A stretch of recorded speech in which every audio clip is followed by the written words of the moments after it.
Hi, good morning. It's 5:15 in the morning.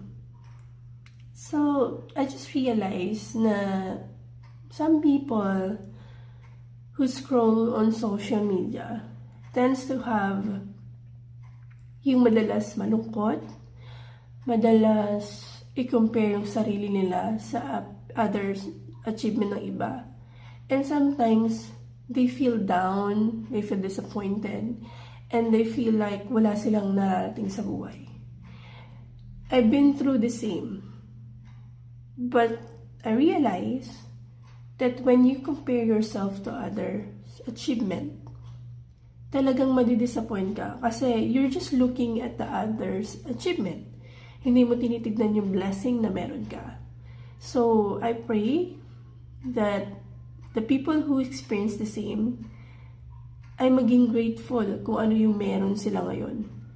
And mag-focus dun sa relationship with God. Kasi minsan we are overlooking Kumbaga, tinitignan lang natin yung blessing ng ibang tao. Pero in reality, alam mo yung mga blessing na meron sila, pinaghirapan nila yon at pinagpray nila yon over and over again for them to achieve it. And kasama na doon yung action. So, sabi nga, diba, faith without action is nothing then.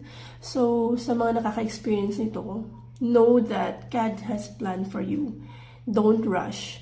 At kung nafe-feel mo na medyo naiinggit ka or nadi-disappoint ka or feeling down, you lose purpose, ano ka sa social media. Stop scrolling, just have time to relax, punta ka sa mga greenery places, talk to God, and be grateful. Alam mo, na-realize ka, when you are grateful, dun mo mapapansin na yung mga blessing talaga na meron ka na unti-unti mo rin na-achieve. So, yun. Be grateful, pray to God, and marirealize mo, ang dami mo na palang blessing na meron ka na hindi mo lang nakikita because you always compare yourself to others people's journey. So, payo ko sa'yo, kapatid, lahat ng blessing na meron ka, ni maliit, kahit nga yung buhay natin, blessing yan from God. So, be grateful, be thankful, and that's the time you will appreciate everything. Magkakaroon ka ng purpose in life. And hindi mo na i-compare yung sarili mo sa journey ng ibang tao. Because I realized that their journey is what God's plan for them. Because they work for it, they do their actions, and they pray hard for that, for them to achieve.